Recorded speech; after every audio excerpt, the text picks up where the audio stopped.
Hello, welcome to the 34th Jackie's Proof Animals Have Souls and Psychics show, produced by Passionate World Talk Radio, a subsidiary of Global Media Network. For new listeners, my website is JackieJonesHunt.com. Jack with the I-E, Jones, Jones, Hunt, Hunt.com. JackieJonesHunt.com. I'm a historian of spirituality, lecturer, and decades-long vegetarian for compassionate reasons, and psychical researcher, who's had many personal mediumistic and psychic experiences myself, and I have observed countless experiences, mediumistic phenomena. I also read the tarot, angel cards, and angel dice, and my books include Moses and Jesus the Shamans, Mediums, and my Proof Animals Have Souls series with Proof Animals Have Souls and 500 plus celebrities go vegetarian. Now today I am going to interview Rachel Neat, and she is the president of the Oldham Spiritualist Church, which is near Manchester, England, UK. Now Rachel's an evidential medium and president of her spiritual church. She was a singer in the past, and she still has a beautiful voice today. And interestingly, Spirit use her voice when they're giving her the mediumistic messages, and she can break into song with certain very powerful, because I found, sometimes there's not a dry eye in the room, some very powerful singing. And she calls them her singing services, and soul to soul nights or soul connection, which is such an excellent description, because it really, through the voice and the singing, it can touch your soul and messages do come through. And just as an aside, when we moved into our house in Glasgow in the past, I had a song in my head and it was Electric Avenue. And it's interesting, that was the phrase that kept coming up in the tune, which escapes me at the moment. But we had a lot of electrics to do on that house. And another one was a 1914 type song, when does eat oats and lambs eat oats and little lambs eat ivy, a tiddly tidy too, wouldn't you?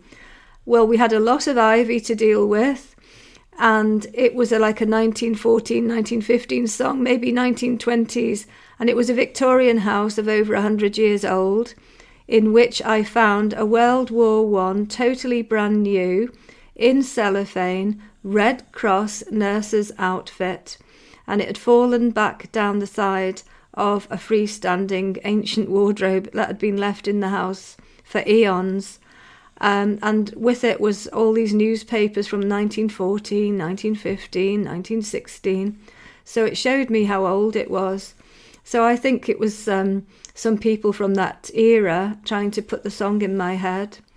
Anyway, rather than carry on about that, we're continuing today with Rachel, who guides people to develop their own personal mediumistic abilities. Now, this can be done in a group or in the comfort of your own home. And I believe it's the quality of the energy that's so much important. So if you have just yourself, fine. If you and your husband or your partner, fine. As long as you're in harmony with the energy, then that's good. If you're in a group of, say, 40 people and there isn't a harmony in the group, then I don't think it's as good as just... So it's the quality, is my thoughts. And what do you think about that, Rachel? Hi, Jackie. Thank you for having me back on the show. And I loved listening to your story about your work with Spirit, where they've come to you with songs as well. But with what you were just saying there, makes perfect sense to me, because funnily enough, at our church, when we do our development nights, a lot of people that are regulars that come tend to prefer the smaller groups to the larger groups, because like you mentioned, you're in harmony. And I think if you are in harmony with people, you get so much more from Spirit, because everybody's enjoying each other's energy. And it's all about energy. Energy is very important, having that balance of the right quality of energy. Yes, and I suppose sometimes if you're sitting on your own or there's only one or two of you, although you have got that great harmony, you may not build up quite as much energy as you might get from the bigger group. But if the bigger group's not greatly in harmony, then they're not really building up such a great energy either. So it's all worth thinking about. That's absolutely right, yeah. And it also takes dedication and discipline to sit in meditation. When people start, do you recommend that they sit for 5-10 minutes at a time? Yeah, I always advise people, if you're meditating at home, obviously when you go to a group, you're being shown and you're being guided by the person that's running the group. But at home, I would always suggest to people not to do too much too quick. So I wouldn't suggest to anybody to do an hour meditation when you've not meditated before.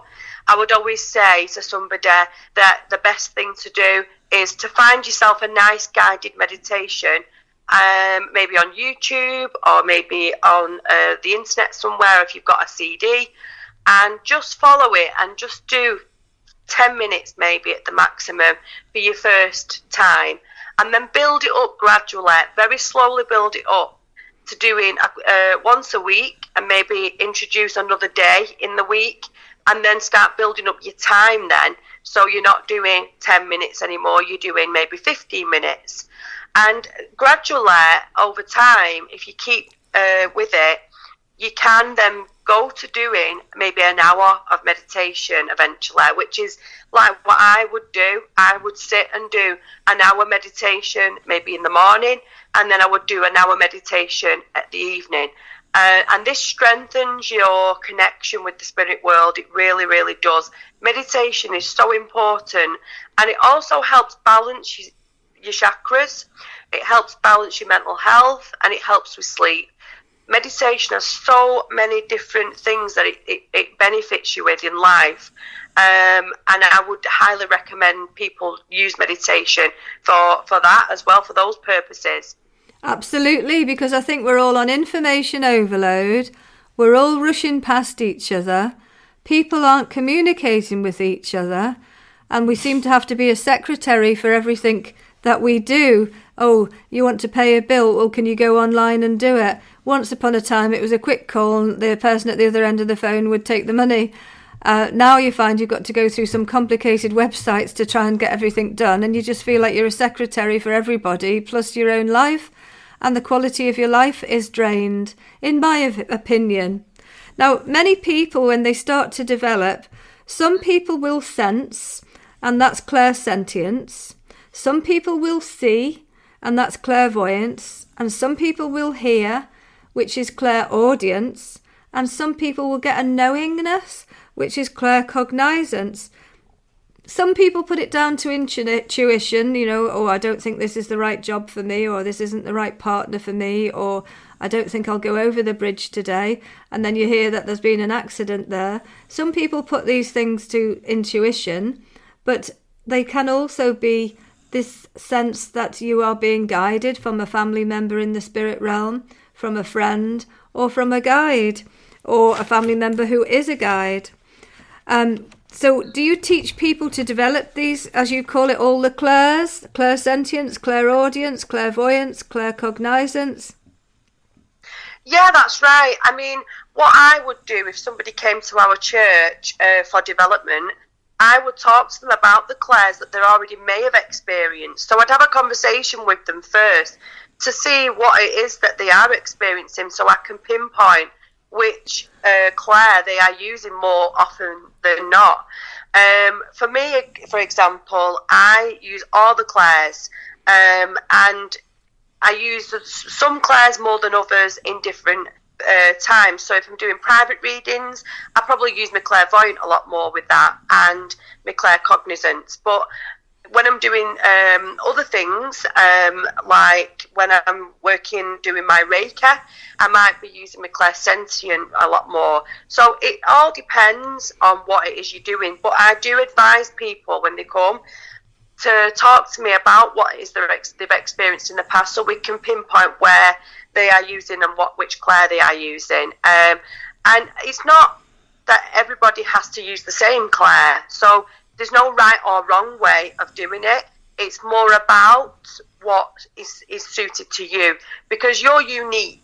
Each person is unique, and their soul is unique. So when they're using their soul to work with the spirit world, they will have a unique way of using it, meaning using a certain clair that is better suited to them. Yes. And you mentioned before the show that people need to go walking in nature, get good sleep, eat good food, not mix meditations with alcohol, and to look after themselves to help build up. So every day do you do 2 hours of meditation? Yeah, what I do is I do a morning meditation, because if I have people coming to my home for private readings, I will get myself prepared. And I ask, before I begin my meditation, I ask my guides, because I open with a prayer, and I ask my guides to purposely help me in the meditation to raise my vibration and help sharpen my spiritual senses and awareness, so that when I'm doing the private readings and the work for spirit, I'm working to the best of my abilities. And I often feel because I meditate, lay on my bed, and I often feel my bed moving, like a shaking sensation, when they are coming around me to raise my vibration. And as soon as though I've finished the meditation, I feel wonderful. And talking about the looking after yourself, when you mentioned that is extremely important, to make sure that you go out in nature and you ground yourself, because when you're working with the spiritual energies, it can make you feel sometimes like you're spinning off a little bit. So it's so important and vital that you get that connection with Mother Earth. And eating the correct foods, I know we all like a treat and we like a bit of chocolate or something that's a bit naughty, but it's important we have a balance of food within our lives, so that we're working with the best we can work with ourselves and the spirit world. Yes. Rachel sadly lost her dog recently, Sophie. But when Sophie passed, Sophie was taken by angelic spirit beings that Rachel saw so clearly. So that's helped her over the devastating loss of Sophie. But Sophie was of a very good age and had a lovely life. And recently, I believe it's your duty to take on another one, that the love for one isn't replaced with the love with the other. Our hearts are big enough to love them all, and it's our duty to give them all a home. And that's what Rachel has done. She's gone out and she's got a 5-month-old puppy called Bambi. And Rachel was telling me that when she's preparing to do a reading, the spirit often come into the room ahead of the client arriving. And Bambi runs over or looks over at the spirit that's just manifested. So Rachel has now taken on a little medium junior called Bambi. I certainly have. She does actually. And when Sophie was here, before Sophie passed, Sophie would come upstairs and come to meditation with me, and I would ask for healing for Sophie, because Sophie had a problem with her heart. So I would always ask for healing for Sophie, and she absolutely loved meditation, Sophie. So now I'm training Bambi. So she's meditating as well. Yeah, she loves a good meditation, Bambi, and yes, she does see spirit. And when I brought her to my house, I got her on New Year's Day, which is the 1st of January 24. Yes. And I brought her to my home, and as soon as though she walked into my home, she went into my living room area, which is where I work for spirit, where I do all my private readings and Reiki. And she went straight into the living room, and she looked up at something that was not there, but obviously I could see what was there, and it was a spirit. And she looked up and she stepped back a little bit with a little funny waddle, and then she looked at me to say, "Who's that?" And who was it? Did you say it was your auntie or your grandmother, or who was it? It was my grandmother. Yeah, it was my grandmother. So she'd come to welcome Sophie's, Bambi's arrival in your new home and a new life for Bambi. So that's right, lovely. Yeah. So she's obviously going to be an energy and a strength to you. I used to take Sue, Sioux, our Jack Russell who passed at 16, when we lived in Devon. Sue was welcomed at Plymouth Spiritualist Church with Hazel Dodella, who was the president and founding president of the church. And Sue used to have her own cushions and sit there and gave lots of extra energy to the group. Sue was a meditator. We used to go once a week to the Spiritualist Church for the meditation, and Sue was a great contributor to the energy. She loved it. Oh, that's lovely. And the other day I was doing a private reading, in fact yesterday, and a gentleman from Spirit drawn close, and he walked over to Bambi and stroked her on her head. And I saw the soul doing this to Bambi, and she pulled her head away and then sniffed again and pulled her head away. She was a bit apprehensive. She wasn't sure. But then the gentleman in Spirit smiled and winked at me, and I thought he was just greeting her. But yeah, she loves it, and she sits on my knee whilst I do my readings. Oh, that's lovely. Well, Jack, my first Jack Russell, used to do that when I was doing tarot readings. She'd sit on my knee or sit on the chair at the side of me. Anyway, we need to draw this show to an end, and thank you for giving your insights and guidance for people who are wanting to develop their abilities, because in this dog-eat-dog and hectic, overstimulated world, rather than the calm and the peace of bygone eras, I think no wonder people lose their mental health, because we're all just on information overload, and we're all too busy, and we haven't got the time for the gardening, for the walking, for painting, or painting the shed, painting pictures. We haven't got the time that we used to have, and we're used as secretaries for everything we're doing, for every company that we have dealings with, doing it ourselves on the computer. And it does keep eating away at our time. So it's good to try and claim some of our time back and our life quality back. So thank you, Rachel, and I'm sure we'll speak again. Thank you. Thank you, Jackie.